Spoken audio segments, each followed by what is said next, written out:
Hello friends, welcome to Best Technical Academy. मैं हूं सचिन। स्वागत है आपका बेस्ट टेक्निकल एकेडमी पे। तो आशा है आपकी सेकेंड सेमेस्टर की एग्ज़ाम ख़त्म हो गई होगी और अब आप आगे की प्रिपरेशन करना चाहेंगे। तो ये वीडियो फर्स्ट ऑफ ऑल उन लोगों के लिए है जो कि सिविल ब्रांच से बिलोंग करते हैं, जो कि सिविल इंजीनियरिंग से बिलोंग करते हैं और वो डिप्लोमा के स्टूडेंट हैं।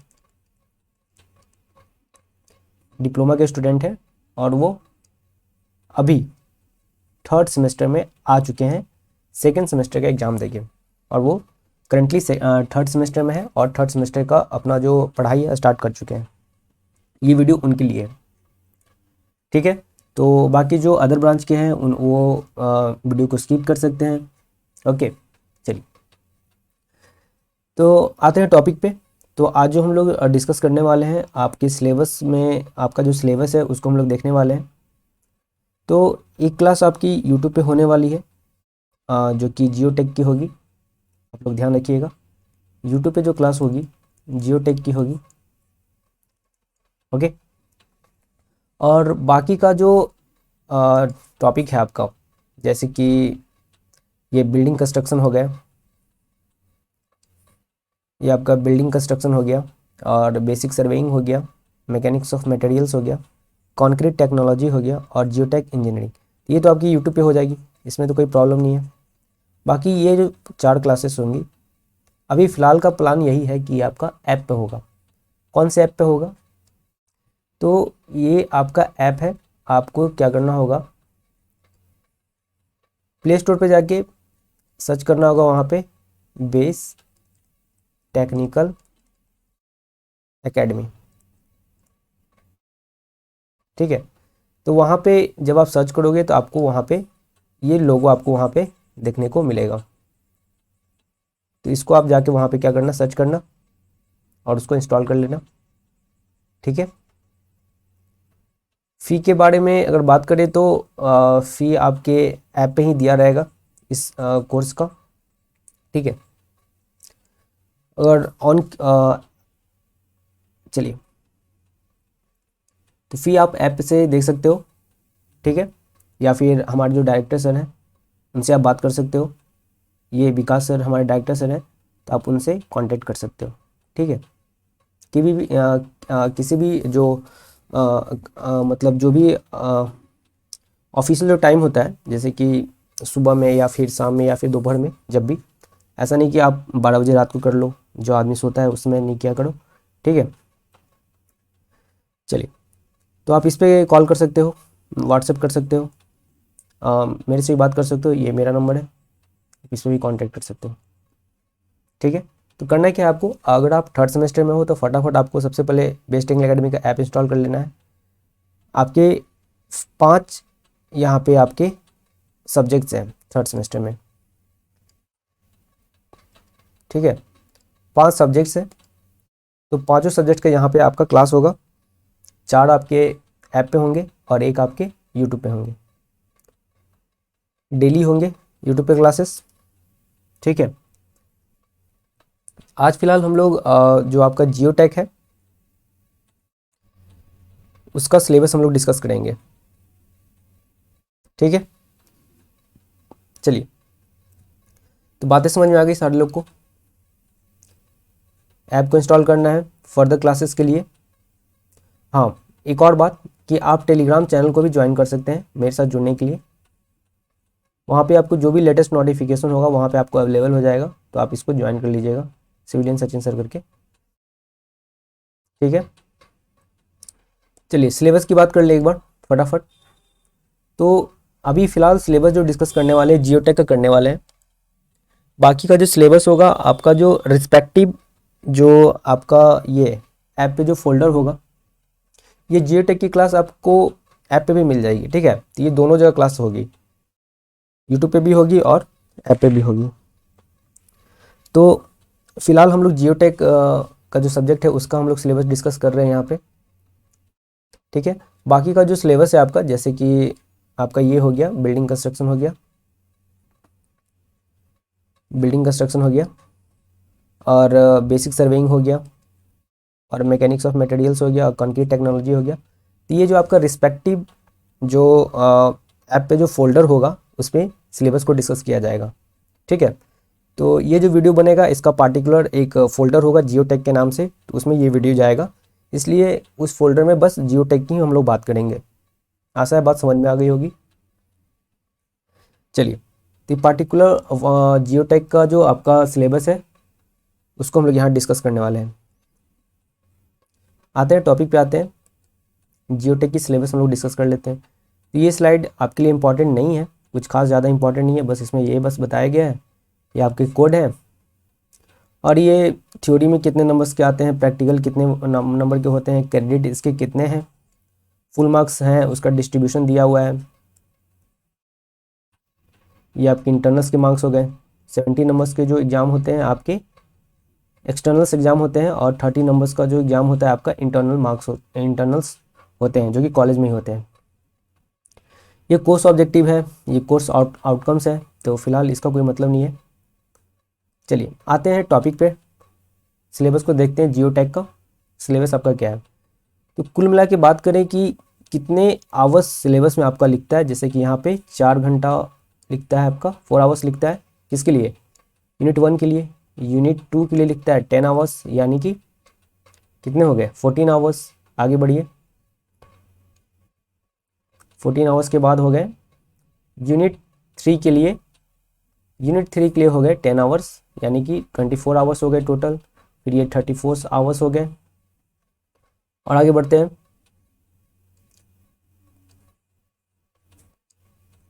उसके बाद आपकी ये 6 आवर्स हो गए यूनिट 5 के लिए।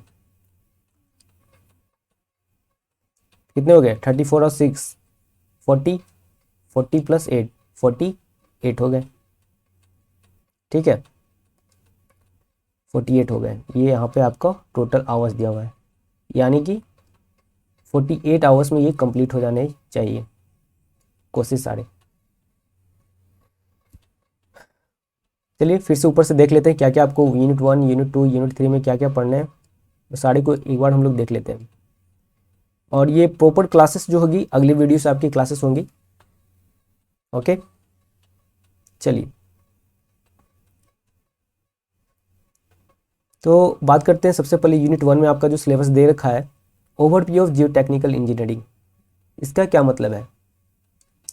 इसका ये मतलब है कि जो ये आपका जो सिलेबस है जियो टेक इंजीनियरिंग आपके लिए बिल्कुल नया है, आपको इसके बारे में कुछ नहीं पता है, तो इसमें बस ओवरव्यू दिया गया है। इस यूनिट में आपको बस ओवरव्यू दिया गया है कि जियो टेक इंजीनियरिंग होता क्या है, बस ये चीज़ इसमें आपको बताया गया है। तो ओवरव्यू से पता चल रहा है, इसमें हमको क्या देखना होगा? डिफिनेशन देखना होगा, सॉइल का क्या डिफिनेशन है। उसके बाद क्या देखेंगे? इसके टाइप्स देखेंगे हम लोग, टाइप्स ऑफ सॉइल देखेंगे। ओके, फिर क्या देखेंगे इसमें हम लोग? Importance of soil in civil engineering as construction material, field application of geotech engineering for foundation design, pavement design, design of earth retaining structure, design of earthen dams. ये brief idea हमको यहाँ से लेना है। कहने का मतलब कि एक दो डिफिनेशन देख लेंगे हम लोग, और दूसरे में क्या देख लेंगे हम लोग कि जो सिविल इंजीनियरिंग में जो सॉइल का क्या इंपॉर्टेंस है उसको हम लोग देखेंगे, और फिर इसका जो फील्ड में जो एप्लीकेशन है, ये 3 चीज़ हम लोग इस पार्टिकुलर यूनिट 1 में देखने वाले हैं। ओके, उम्मीद है यूनिट 1 समझ में आ गया होगा। यूनिट 2 में क्या देखने वाले हैं हम लोग?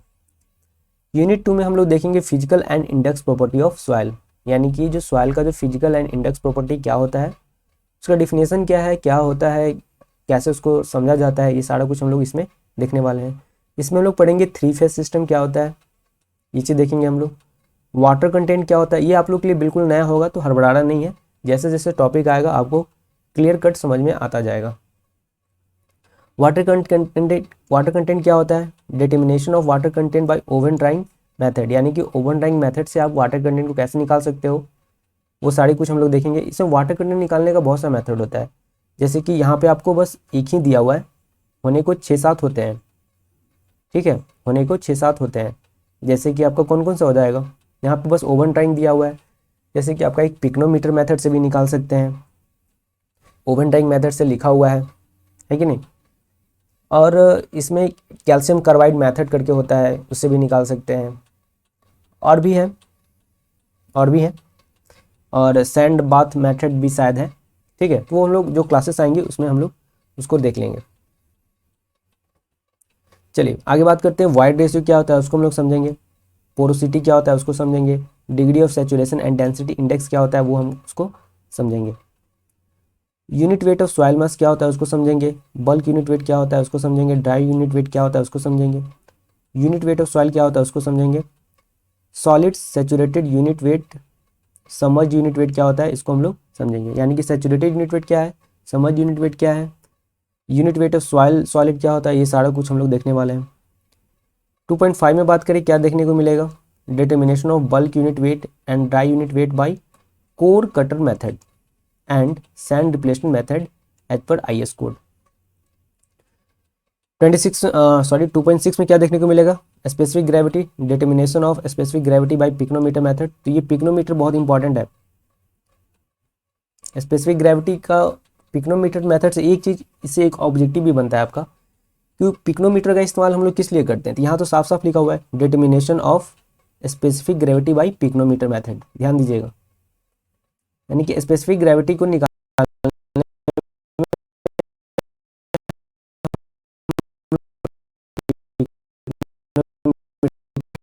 का इस्तेमाल करते हैं। लेकिन मैंने अभी बताया है कि पिक्नोमीटर का इस्तेमाल हम लोग वो पिक्नोमीटर मेथड जो है स्पेसिफिक ग्रेविटी निकालने में भी काम आता है और वाटर कंटेंट निकालने में भी काम आता है। फिलहाल दिमाग में नहीं जा रहा होगा, कोई नहीं, याद होता है तो ठीक है, नहीं तो इसको हम लोग आगे देख लेंगे। 2.7 में क्या देखने वाले हैं। कंसिस्टेंसी क्या होता है, कंसिस्टेंसी इंडेक्स क्या होता है, ये सारा कुछ हम लोग देखेंगे। एटबर्ग लिमिट क्या होता है, उसके बाद लिक्विड लिमिट देखेंगे, प्लास्टिक लिमिट देखेंगे हम लोग, श्रिंकेज लिमिट देखेंगे, प्लास्टिक इंडेक्स देखेंगे, श्रिंकेज रेशियो क्या होता है। ठीक है, तो जो भी आपके सिलेबस में दिया हुआ है टू दी पॉइंट हम लोग पढ़ेंगे, फालतू का इधर उधर का नॉलेज नहीं लेंगे। उससे होगा क्या, अगर फालतू का इधर उधर के नॉलेज में पढ़ेंगे तो एक्स्ट्रा आपको याद कर रखना पड़ेगा। और वो आपके, अगर ये सेमेस्टर की हम लोग बात कर रहे हैं तो सेमेस्टर में बिल्कुल जो लिखा हुआ है सिलेबस में उसी से आएगा, तो फालतू का इधर उधर से पढ़ना नहीं है। अगर किन्हीं को लगता है कि जेई का प्रिपरेशन करना है या फिर अदर जो आपके कम्पिटिटिव एग्जाम्स हैं उसके लिए तैयारी करना है, तो उसके लिए अलग सिलेबस है, तो उसके लिए हम लोग अलग से तैयारी करेंगे। ओके, उसके लिए हम लोग अलग से तैयारी करेंगे, तो ज़्यादा लोड नहीं लेना है। जिस एग्ज़ाम की प्रिपरेशन कर रहे हैं उसका सिलेबस पकड़ना है और उसको पढ़ना है। बात करते हैं 2.8 की। 2.8 में क्या है, determination of liquid limit. Liquid limit कैसे निकालते हैं हम लोग, प्लास्टिक लिमिट कैसे निकालते हैं, श्रिंकेज लिमिट कैसे निकालते हैं, एज पर IS कोड। तो IS कोड में डिफाइन किया हुआ है आपको लिक्विड लिमिट, प्लास्टिक लिमिट, ये सारा कुछ निकालने के लिए डिफाइन किया हुआ है। तो हम लोग IS कोड की हेल्प से ये सारा कुछ हम लोग देखेंगे। आगे बात करते हैं 2.9 में। 2.9 क्या बोलता है कि particle size distribution, mechanical sieve analysis as per IS code, ये सब देखने वाले हैं हम लोग। पार्टिकल साइज डिस्ट्रीब्यूशन कर्व क्या होता है इसको देखेंगे हम लोग। इफेक्टिव डायमीटर ऑफ सॉइल क्या होता है इसको देखेंगे। Uniformity coefficient and coefficient of curvature क्या होता है ये हम लोग देखने वाले, ये बहुत इंपॉर्टेंट है। यूनिफॉर्मिटी कोफिशिएंट या फिर कोफिशिएंट ऑफ कर्वेचर, इसको CU से डिनोट करते हैं। यूनिफॉर्मिटी कोफिशिएंट को हम लोग CU से डिनोट करते हैं और कोफिशिएंट ऑफ कर्वेचर को हम लोग CC से डिनोट करते हैं। तो ये आने वाले क्लासेस में हम लोग इसको देखेंगे। ठीक है, इसके फॉर्मूला क्या होते हैं ये सारा कुछ हम लोग देखने वाले हैं। Well graded and uniformly graded soil, इसको भी हम लोग आने वाले जो क्लासेस होंगे उसमें हम लोग इसको देखेंगे। ओके, उम्मीद है यहाँ तक समझ में आ गया होगा। चलिए आगे बढ़ते हैं, आगे बढ़ते हैं। ओके, चलिए यूनिट 3 में क्या देखना है हम लोग को। परमेबिलिटी ऑफ सॉइल देखेंगे। सॉइल में जो परमेबिलिटी एक टर्म आता है वो क्या होता है उसको समझेंगे हम लोग। तो सबसे पहले उसमें हम लोग डिफिनेशन ऑफ परमेबिलिटी देखेंगे, डार्सी लॉ ऑफ परमेबिलिटी देखेंगे, कोफिशिएंट ऑफ, बिल्कुल टू दी पॉइंट हम लोग इसको देखने वाले हैं। कोफिशिएंट ऑफ परमेबिलिटी क्या होता है, typical values of coefficient of permeability for different soil क्या होता है इसको देखेंगे हम लोग। 3.3 में दिया हुआ है आपका फैक्टर्स अफेक्टिंग परमेबिलिटी, यानी कौन कौन सा फैक्टर है, कौन कौन सा जो कारक है जो क्या करेगा आपका परमेबिलिटी को अफेक्ट करेगा, उसको हम लोग देखेंगे। आगे बात करें determination of coefficient of permeability bye constant head and falling head. ये बहुत इंपॉर्टेंट है कि कांस्टेंट हेड मेथड से आप जो कोफिशिएंट ऑफ परमेबिलिटी निकालते हो के उसको आप कैसे निकालोगे, वो चीज़ हम लोग को देखना है। परमेबिलिटी टेस्ट देखेंगे हम लोग, simple problems to determine coefficient of permeability, ये भी हम लोग इसको देखेंगे इसमें। तो काफ़ी अच्छा सिलेबस दिए बनाया गया है आपके लिए। 3.5 की बात करें तो seepage through earthen structures, seepage velocity, seepage pressure, ferritic line क्या होता है इसको समझेंगे हम लोग, और फ्लो लाइंस क्या होता है इसको देखेंगे, और इक्विपोटेंशियल लाइंस क्या होता है इसको समझेंगे। 3.6 की बात करें तो इसमें हम लोग देखने वाले हैं फ्लोनेट क्या होता है, कैरेक्टरिस्टिक ऑफ फ्लोनेट क्या होता है, एप्लीकेशंस ऑफ फ्लोनेट क्या होता है। और इसमें ये ध्यान दीजिएगा यहाँ पे कि हाँ न्यूमेरिकल प्रॉब्लम इसमें नहीं आपको बनाना है। मैंने पहले बोला कि सिलेबस आपका काफ़ी अगर चाहो तो बहुत ज़्यादा हो सकता है, लेकिन फालतू का अगर सेमेस्टर की तैयारी कर रहे हैं तो फालतू का लोड नहीं लेना है। अगर आप कॉम्पिटिटिव की एग्जाम की तैयारी करोगे तो उसका अलग सिलेबस है, उसको हम लोग अलग से देखेंगे, ठीक है। लेकिन अगर सेमेस्टर की बात कर रहे हैं तो यहाँ साफ साफ लिखा हुआ है नो न्यूमेरिकल प्रॉब्लम। तो आपको सिलेबस में जब लिखा हुआ है तो आपके एग्जाम्स में भी इस पर रिलेटेड न्यूमेरिकल प्रॉब्लम्स नहीं देखने को मिलेंगे। तो ऐसा नहीं करेंगे कि फालतू का हम इसमें क्या कर रहे हैं, न्यूमेरिकल प्रॉब्लम लगाने को बैठे हैं। तो आपके लिए ये क्वालिटी की पढ़ाई नहीं हो पाएगी सेमेस्टर के लिए, ठीक है। लेकिन इतनी कोई इच्छा है तो आप कर सकते हो, आगे काम ही आएगा, ठीक है। लेकिन सेमेस्टर में अगर लिखा हुआ है तो सेमेस्टर में जो सिलेबस में है उसी के अकॉर्डिंग हम लोग चलने वाले हैं। यूनिट 4 की अगर बात कर लेते हैं तो इसमें लिखा हुआ है शियर स्ट्रेंथ ऑफ सॉइल। तो शियर स्ट्रेंथ नाम से ही पता चल रहा है कि ये सॉइल का जो स्ट्रेंथ है, जो ताकत है, मजबूती है, उसके बारे में यहाँ पे बात कर रहा है, शियर स्ट्रेंथ ऑफ सॉइल। इसमें 4.1 एक पॉइंट दिया हुआ है, इसमें लिखा हुआ है शियर फेल्यूर ऑफ सॉइल क्या होता है इसको समझेंगे।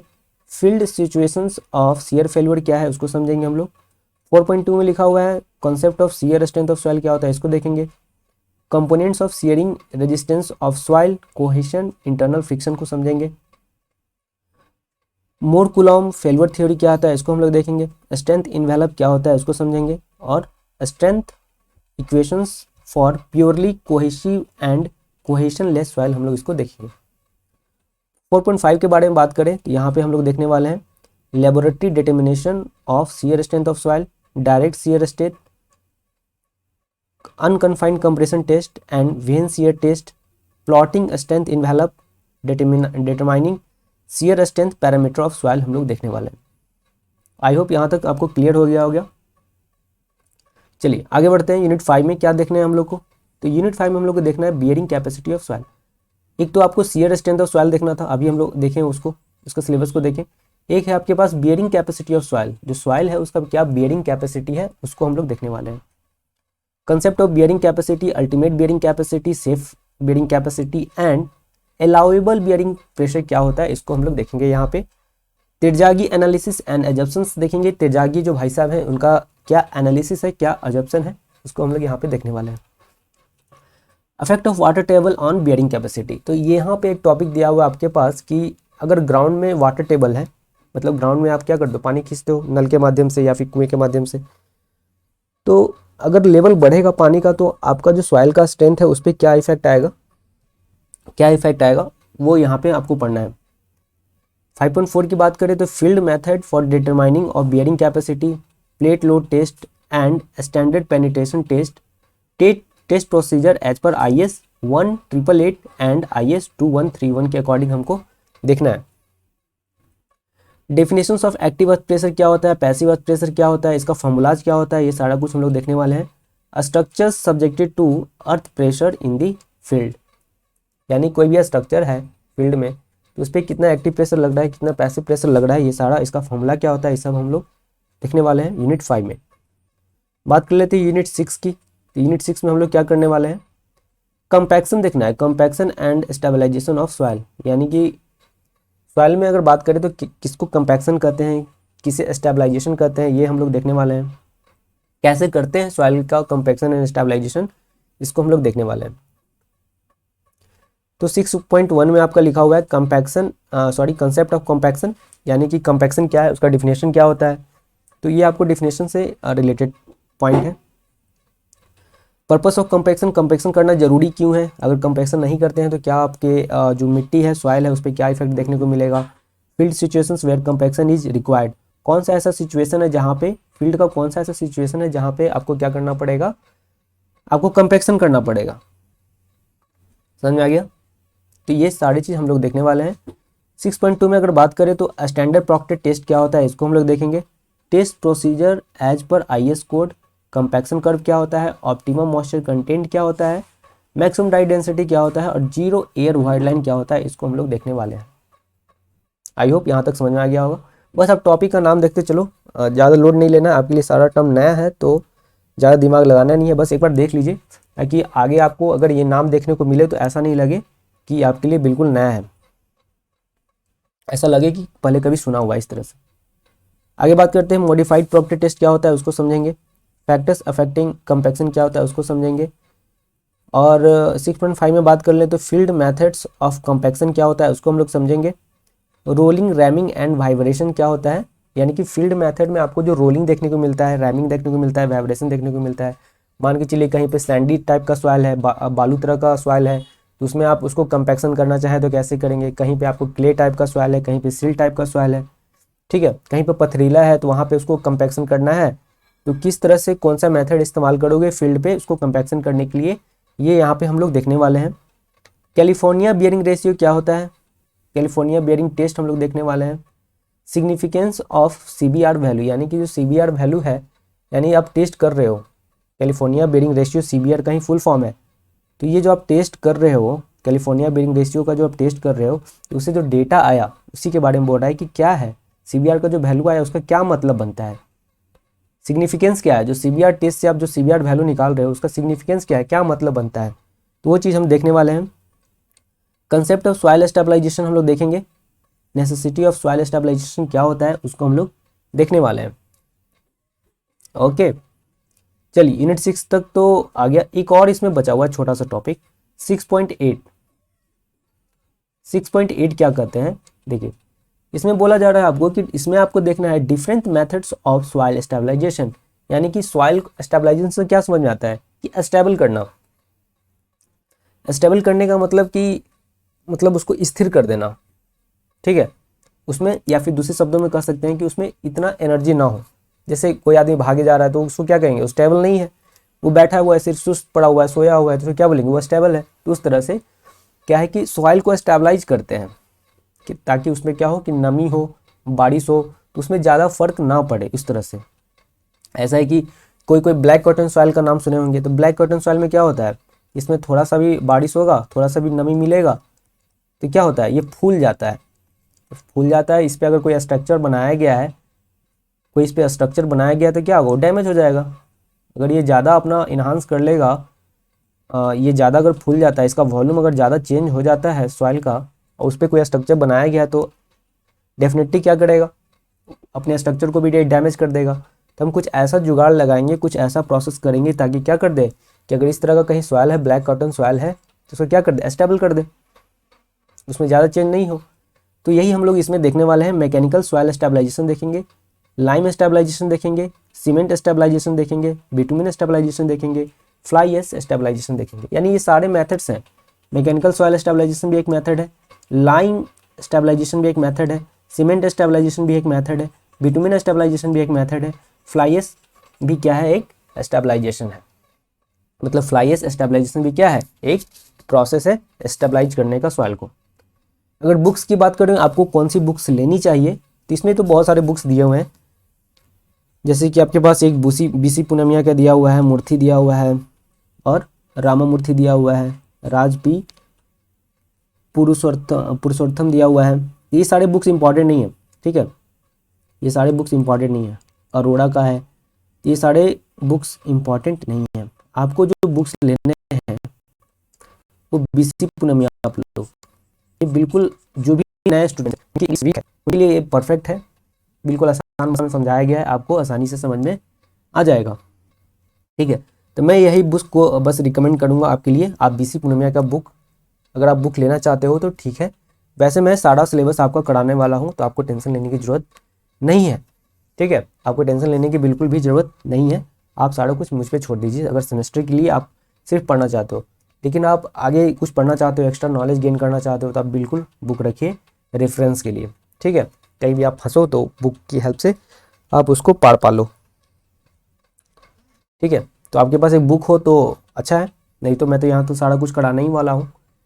आगे बात करते हैं। ये तो बुक्स होगी, तो बुक्स में आपको सिर्फ बीसी पूनमिया लेना है। ऐसा नहीं कि जोश जोश में सारे बुक ले लेंगे, आप पढ़ना कुछ भी नहीं है, ठीक है। चलिए, तो ये आपका यूनिट 1 से हम लोग अगले क्लास से स्टार्ट करने वाले हैं। ये सारा कुछ आपको इस तरह से पीडीएफ मिलेगा, ठीक है। तो आपको इस तरह से ही पीडीएफ सारा कुछ मिलने वाला है, इसको बिल्कुल अच्छे से समझाया जाएगा। तो आप बिल्कुल हमारे साथ जुड़िए और अपना जो नॉलेज है, अपना जो सेमेस्टर का एग्ज़ाम है, उसको आप क्या करो, अच्छे से क्रैक कर लो, ठीक है।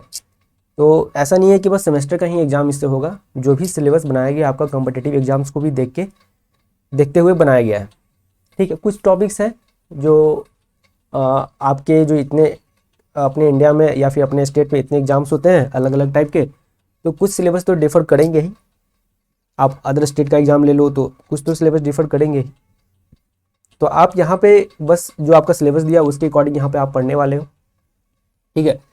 और आपको कोई समस्या होती है या फिर और आप किसी एग्ज़ाम की तैयारी करना चाहते हो, तो आप बिल्कुल मैसेज करो, कांटेक्ट करो हमसे, ठीक है। अगर बच्चे आते हैं तो बिल्कुल उसका भी उपाय किया जाएगा, ठीक है। फिलहाल अपना प्लान बस सेमेस्टर का ही है, थर्ड सेमेस्टर का ही प्लान है, तो अभी हम लोग इसी पे फोकस करने वाले हैं, ठीक है। चलिए, तो ये आपको नोट्स इस तरह से दिए जाएंगे, आप जैसा कि देख रहे हो, बिल्कुल इसमें और इन्हांस किया जाएगा। इसमें कुछ पिक्चर्स होंगी तो पिक्चर्स भी इसमें यूज़ किया जाएगा, ठीक है। तो अपनी तरफ से सारा एफर्ट दिया जाएगा आप लोग को, तो बिल्कुल आप हमारे साथ जुड़िए और ऐप को इंस्टॉल कर लीजिएगा, ठीक है। तो आज के लिए इतना ही, मिलते हैं अगले क्लास में। ये तो बिल्कुल इंट्रोडक्शन का क्लास हो गया, आपके सिलेबस के बारे में जियोटेक का जो इंट्रोडक्शन था ये हम लोग देखे थे। तो अगले क्लास से प्रॉपर हम लोग क्लास को डिस्कस करेंगे, क्लास को हम लोग स्टडी करने वाले हैं, ठीक है।